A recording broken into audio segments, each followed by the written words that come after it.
बिस्मिल्लाहिर्रहमानिर्रहीम। अस्सलाम वालेकुम। कल हम लोगों ने जो हैमिल्टन्स प्रिंसिपल किया था वो यहाँ तक किया था कि force depends upon scalar potential F is equal to minus delta V. ये तो कल वाला है।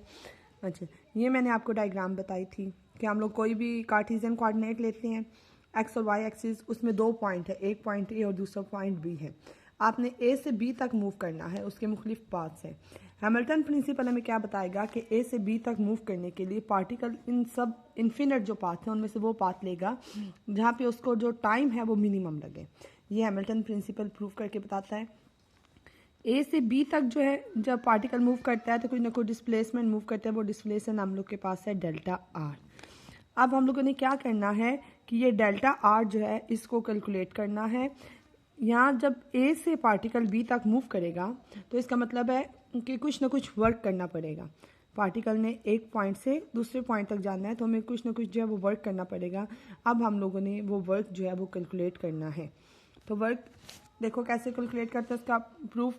If a particle is moving from point A to point B then some amount of work is required to be done on it, we find or calculate the value of work. यानी कि particle ने ए point से B तक जाना है तो कुछ ना कुछ वर्क करना पड़ेगा। हम लोगों ने वो वर्क जो है वो कैलकुलेट करना है। वर्क का simple formula del W is equal to F dot del R. ये हम लोगों ने पढ़ा हुआ है वर्क का formula from Newton second law. Newton second law से हमें पता है F is equal to M A. एक हम लोग किस तरह लिख सकते हैं आर, और ये ऊपर टू डॉट है, इसका मतलब है आर का टू टाइम्स डेरिवेटिव लेंगे। आर के ऊपर ये जो टू डॉट्स हैं इसका मतलब है डिस्प्लेसमेंट का टू टाइम डेरिवेटिव लें तो ए के इक्वल आ जाता है। यानी कि ए को हम लोग लिख सकते हैं, ए को हम लोग लिख सकते हैं आर डबल डॉट। इसका हम लोगों ने इक्वेशन नंबर 2 का नाम दे दिया, वर्क को इक्वेशन नंबर 1 का नाम दे दिया। Put value from equation 2 two in equation 1। हम लोगों ने फोर्स की वैल्यू इक्वेशन 2 से इक्वेशन 1 में जो कि वर्क का फार्मूला था उसमें फोर्स की वैल्यू यहाँ पे पुट कर दी तो F M R double dot is equal to delta R. अच्छा, यहाँ पे हम लोग के पास क्या आ जाएगा, delta W is equal to minus F delta V. यहाँ तक ही आप लोगों ने बस ये फोर कर लिया। अब हम लोग दूसरा फार्मूला यूज़ करने के, जैसे एक वर्क का था एक फोर्स का था, यहाँ पे हमें वर्क का ये भी फार्मूला पता है कि आप लोग सेकंड ईयर में पढ़ चुके हो कि work is equal to D W is equal to minus F D V. आप लोग पढ़ते थे ना इस तरह, D W is equal to minus F D V. वहाँ तो एग्जैक्ट था, यहाँ पे हम लोग पार्शियल ले रहे हैं तो इसलिए डी की जगह डेल्टा आ गया। Delta W is equal to minus F delta V. ये जहन में रखना है कि ये जो वी है कैपिटल वी, ठीक है, ये कैपिटल वी जो है वो पोटेंशियल एनर्जी है। कैपिटल वी क्या है, पोटेंशियल एनर्जी है, ये वेलोसिटी नहीं है। आगे भी हम लोग वी यूज़ करेंगे वो वेलोसिटी होगा, लेकिन ये जो वर्क के साथ कैपिटल वी है ये पोटेंशियल एनर्जी है। Compare equation 3 and 4। अब हम लोगों ने क्या किया है कि इक्वेशन नंबर 4 और इक्वेशन नंबर 3 दोनों को कंपेयर कर लिया। दोनों को कंपेयर करेंगे तो ये वाली दोनों डेल डब्ल्यू से कैंसिल हो जाएगा, सिंपल बच जाएगा M R double dot F R sorry delta R is equal to minus delta V. असल में होता क्या है, जब कंपेयर करते हैं तो यहाँ पे भी फोर्स आता है और इस साइड पे भी फोर्स आता है, तो वो फोर्स से क्या हो जाएगा, कैंसिल हो जाएगा, तो बाकी हम लोग के पास सिंपल वर्क बच जाएगा। तो ये आगे equation number 5। Suppose function are dot delta are. अब हम लोगों ने बेसिकली करना क्या है कि जो पीछे हम लोगों ने फार्मूला किया ना, इसमें ये जो आंसर बच गया R double dot delta are, ये वाला R double dot delta R, इसका आंसर हम लोगों ने कैलकुलेट करना है और कैलकुलेट करके इसमें पुट करना है। अब किस तरह कैलकुलेट करेंगे, अगर हम लोग सिंपल जो है ये देखो वही सारी रकम रहने दो। यहाँ पे क्या था, आर डबल डॉट था, एक डॉट हटा के बाकी रकम लिखो आर डॉट डेल्टा आर, तो ये आ जाएगा आर डॉट डेल्टा आर। इसका डी ओवर डी टी यानी कि टाइम के लिहाज से डेरिवेटिव लो। हम लोगों ने इस पर प्रोडक्ट रूल लगाया, जब आर डॉट का डेरिवेटिव लेंगे तो आर डबल डॉट आ जाएगा, उस वक्त डेल्टा आर को कांस्टेंट रखेंगे, प्लस डेल्टा आर का डेरिवेटिव लेंगे तो डेल्टा आर के ऊपर क्या आ जाएगा डॉट, और आर डॉट जो है वो सेम रहेगा, प्रोडक्ट रूल लगाया है।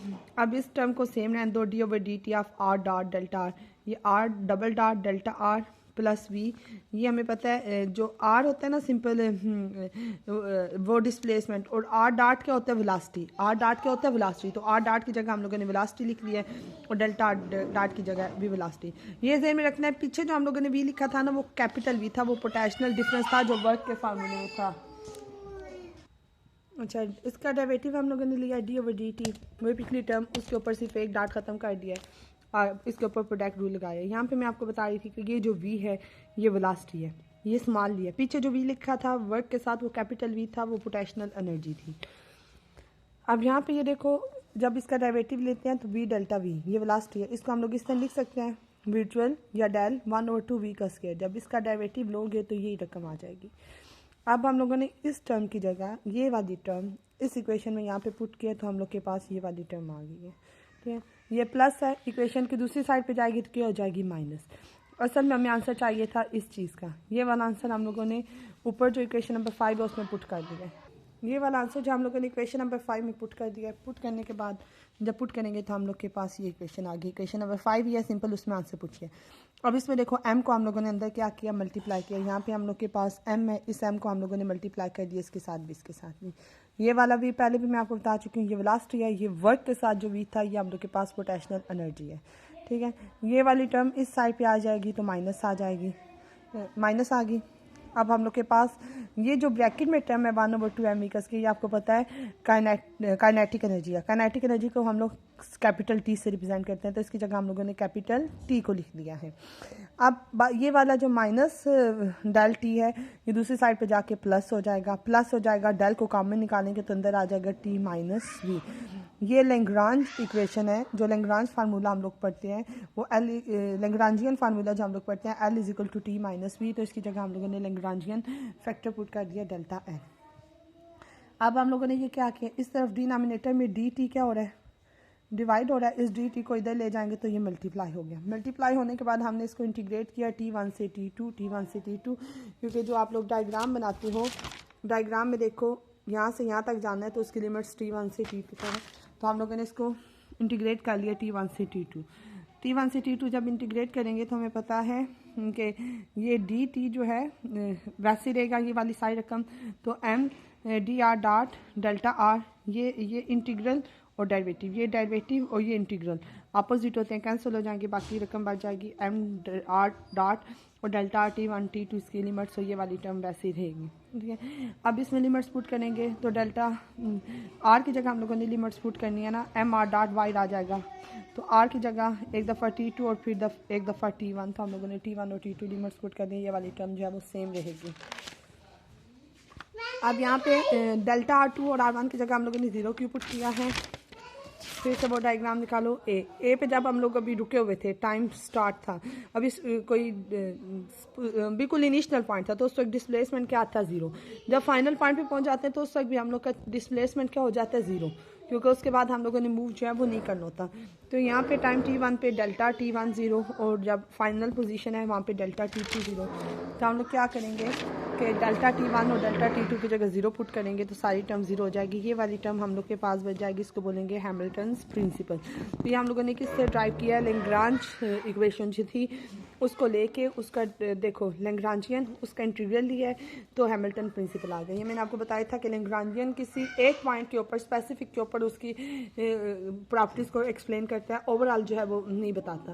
लेकिन हैमिल्टन जो है वो पॉइंट टू पॉइंट यानी कि ए से बी तक जाना है, तो हर पॉइंट पे अगर उसकी वैल्यू हम लोग फाइंड आउट करना चाहते हैं तो हैमिल्टन्स प्रिंसिपल यूज़ करते हैं।